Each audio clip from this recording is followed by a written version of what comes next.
ஆன்மீக குருவாகிய ஆதித்ய குருஜிக்கு வணக்கம். ஒருவருடைய ஜாதகத்தில் 29 வயதிற்குள் எந்த நிலையில் ஜாதக கிரக நிலைகள் இருந்தால் திருமணம் நடைபெறும். அதாவது பெற்றோர்கள் அனைவரும், ஆண் பெண் இருவரை பெற்ற பெற்றோர்கள் அனைவருமே திருமணத்திற்காக ரொம்ப கஷ்டப்பட்டு வருத்தப்பட்டு திருமண தகவல் நிலையம் ஜோதிடர்களை அணுகி ரொம்ப சிரமப்பட்டு கொண்டிருக்கிறார்கள்.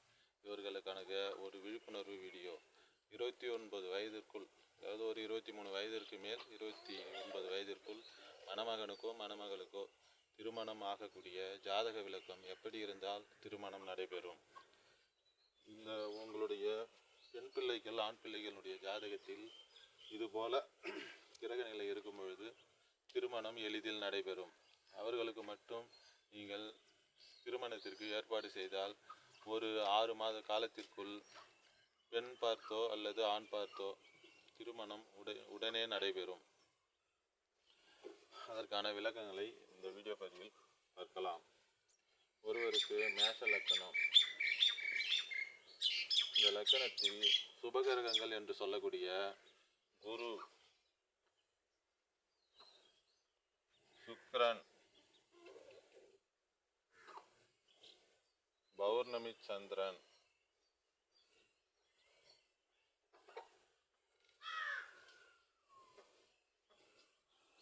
ஓரளவுக்கு தனித்த புதன்,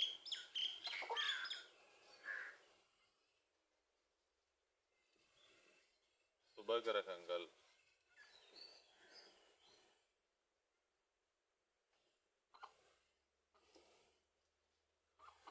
குரு இருந்தாலோ சுக்கிரன் இருந்தாலோ சந்திரன் இருந்தாலோ புதன் இருந்தாலோ, அதாவது மேஷ லக்கணம்.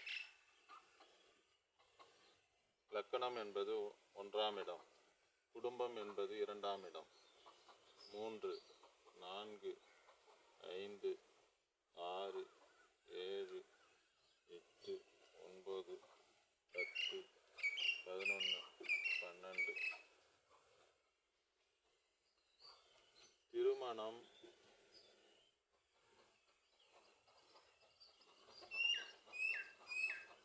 எளிதில் நடைபெறும்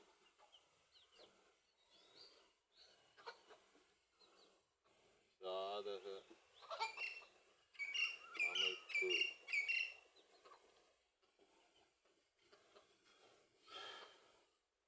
25 முதல் 29 வயதுக்குள் 29 வரை திருமணம் எளிதில் நடைபெறும் ஜாதக அமைப்பு. லக்கணத்தில் குரு இருந்தால், குரு 1ஆம் இடத்தில் குரு இருந்தால் திருமணம் நடைபெறும். அதுபோல் 2ஆம் இடத்தில் குரு இருந்தாலும் திருமணம் எளிதில் நடைபெறும். 5ஆம் இடம் குரு இருந்தால் திருமணம் நடைபெறும். 7ஆம் இடத்தில் குரு சுபகிரகங்கள் இருந்தால் நடைபெறும். 8ஆம் இடத்தில் குரு சுபகிரகங்கள் இருந்தால் நடைபெறும். இதுபோல 11ஆம் இடம் குரு இருந்தால் 5, 7, 5ஆம் பார்வையாக 3ஆம் இடமும், 7ஆம் பார்வையாக 5ஆம் இடமும், 9ஆம் பார்வையாக 7ஆம் இடமும், இதுபோல திரிகோண அமைப்பில் 3ஆம் இடம், 5ஆம் இடம், 7ஆம் இடம் சுபத்தன்மை பெறுவதால் இதுபோல குரு தொடர்பு கொண்டால் திருமணம் எளிதில் நடைபெறும். இதுபோல் சுபகிரகங்கள் 1, 2, 5, 7, 8 ஆகிய இடங்களில் சுபகிரகங்கள் இருந்தால் திருமணம் நடைபெறும். இதேபோல் சுக்கிரன் தொடர்பு கொண்டால், குருதான் முதன்மையானவர். குரு என்றால் 3 இடங்களில், ஒரு இடத்தில் இருந்து கொண்டு 3 இடங்களில் பார்ப்பார். அதனால் குரு முதன்மையான சுபகிரகமாகும். அடுத்தது இதேபோல் சுக்கிரன்,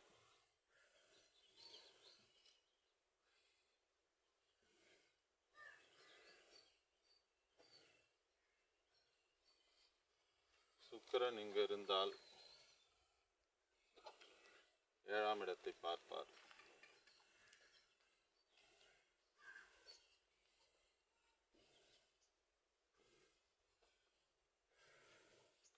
சுக்கிரன் இங்கு இருந்தால் 7ஆம் இடத்தை பார்ப்பார். சுபகிரகம். குருவுக்கு அடுத்த சுபகிரகம் சுக்கிரன். சுக்கிரன் 1ஆம் இடத்தில் இருந்தால் 7ஆம் இடத்தை பார்ப்பார். அதுபோல் 7ஆம் இடத்தில் இருந்தால் 1ஆம் இடத்தை பார்ப்பார். இதுபோல் சுபகிரகங்கள் நேர் பார்வை மட்டும் சுக்கிரனுக்கு உண்டு. குருவுக்கு 3 விதமான பார்வை உண்டு. சுக்கிரனுக்கு ஒரே விதமான பார்வை தான், நேர் பார்வை. தான் இருக்கும் இடத்தில் இருந்து நேர் எதிரே பார்க்கும். அதேபோல் 2ஆம் இடத்தில் சுக்கிரன் இருந்தால் நேர் எதிரே 8ஆம் பார்வையாக பார்க்கும். இதுபோல் 8ஆம் இடம் சுபத்தன்மை அடையும். இங்கு சுக்கிரன் இருந்தாலும் நேர் எதிரே 2ஆம் இடத்தை பார்க்கும். இதுபோல் 5ஆம் இடத்தில் சுபகிரகங்கள் சுக்கிரன் இருக்கலாம். இதேபோல் தனி புதன். புதனுக்கு 30% புதனுக்கு 30% சுபத்தன்மை ஏற்படுத்தும் கிரகம். அதாவது குருவில் இருந்து 30%. குரு 100% சுபத்தன்மை தருகிறது என்றால் புதன் அதிலிருந்து 30% சுபத்தன்மை தருவார். ஓரளவிற்கு தனித்த புதன் சுபத்தன்மை. அடுத்தது பௌர்ணமி சந்திரன். பௌர்ணமி சந்திரன்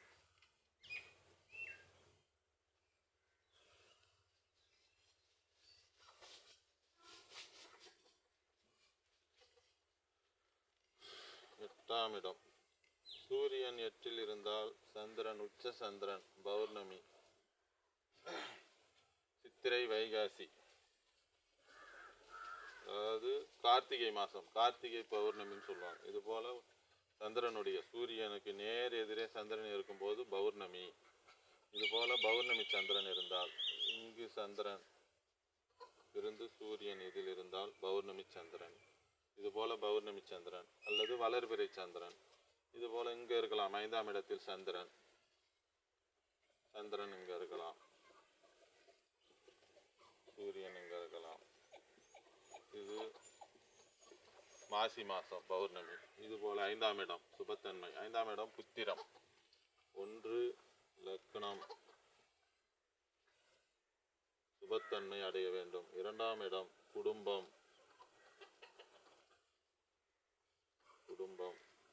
5ஆம் இடம் புத்திரம்.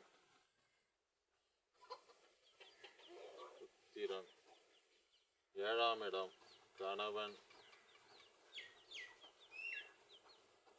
அல்லது மனைவி.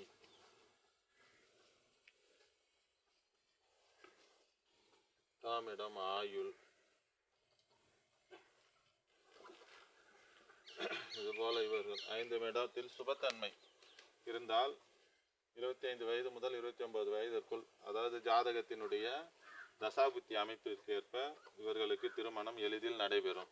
இவர்கள் அதிகமாக கஷ்டப்பட தேவையில்லை. அதாவது திருமண காலகட்டம் ஒரு 3 மாதம் 6 மாதத்திற்குள் தசாபுத்தி கணக்கை எடுத்துக்கொண்டு அனுபவம் வாய்ந்த ஜோதிடர்களிடம் சென்று தசாபுத்தி கணக்கின் பிரகாரம் 1ஆம் இடம் 2ஆம் இடம் 7ஆம் இடம் 8ஆம் இடம் 5ஆம் இடம் இவர்கள் எல்லாம் சுபத்தன்மை பெற்றிருந்தால் விரைவில் இந்த ஆண் பெண் இருவருக்குமே திருமணம் எளிதில் நடைபெறும். இது ஒரு ஜாதக ஆலோசனை. அடுத்தது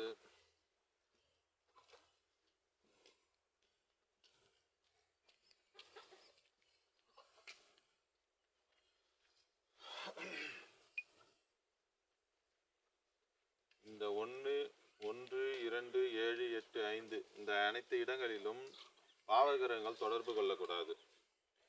இப்பொழுது 4ஆம் இடத்தில் செவ்வாய் இருப்பதாக எடுத்துக்கொண்டால் 4ஆம் பார்வையாக செவ்வாய் 7ஆம் இடத்தை தொடர்பு கொள்ளும். இதுபோல் 7இல் சுத்தமாக இருக்கிறது என்று இதை சுத்த ஜாதகம் என்று சொல்வார்கள். 7, 8 எந்த கிரகம் இல்லை என்றால் சுத்த ஜாதகம். அப்படி என்று ஒரு சுத்த ஜாதகம் என்று ஒரு ஜாதகத்தில் எதுவுமே கிடையாது. இதெல்லாம் இப்பொழுது புதுசாக உருவாக்கப்பட்ட வார்த்தைகள். எந்த ஒரு ஜாதகத்திலும் சுத்த ஜாதகம் என்று கிடையாது. 7ஆம் இடத்தில் கிரகங்கள் இல்லை என்றால் 4ஆம் இடத்தில் செவ்வாய் இருந்து கொண்டு 7ஆம் இடத்தை சேதப்படுத்தும். அப்ப லக்னத்திற்கு 7ஆம் இடமாகிய கணவன் ஸ்தானத்தை பாதிக்கும். 5ஆம் இடத்தில் சனி இருந்து கொண்டு சனியினுடைய 3ஆம் பார்வையாக 7ஆம் இடத்தை சேதப்படுத்தும். அப்ப 7ஆம் பார்வை சேதப்பட்டுவிடும். இதை சுத்த ஜாதகம் என்று சொல்வார்கள். இதுபோல் கிடையவே கிடையாது. அதேபோல்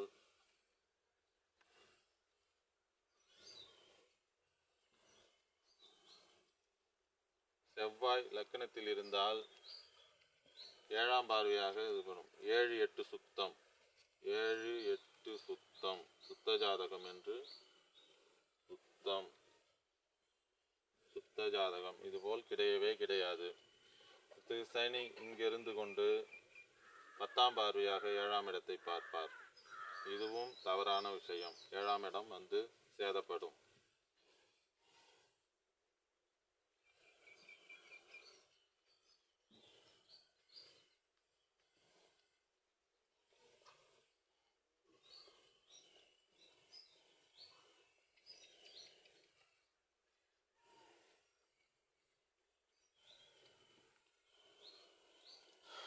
அப்புறம்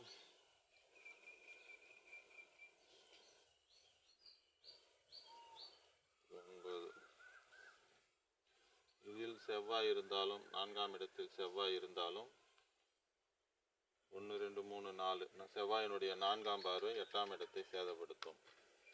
செவ்வாய் இதில் இருந்தாலும் லக்கணத்தை சேதப்படுத்தும் 4ஆம் பார்வையாக. சனி 11இல் இருந்தால் 3ஆம் பார்வையாக லக்கணத்தை சேதப்படுத்தும். 4ஆம் பார்வையாக செவ்வாய் பார்க்கும், 3ஆம் பார்வையாக சனி பார்க்கும். அப்போ லக்கணம் சேதப்படும். இதுபோலெல்லாம் பாவகிரகங்கள் தொடர்பு கொள்ளாமல் இருக்க வேண்டும். இதனால்தான் அனுபவம் வாய்ந்த ஒரு ஜோதிடரை அணுகி ஜாதகத்தை எடுத்துக்கொண்டு நீங்கள் வரன் பார்க்க வேண்டும், பொருத்தம் பார்க்க வேண்டும். சுத்த ஜாதகம் என்று ஒன்றுமே கிடையாது.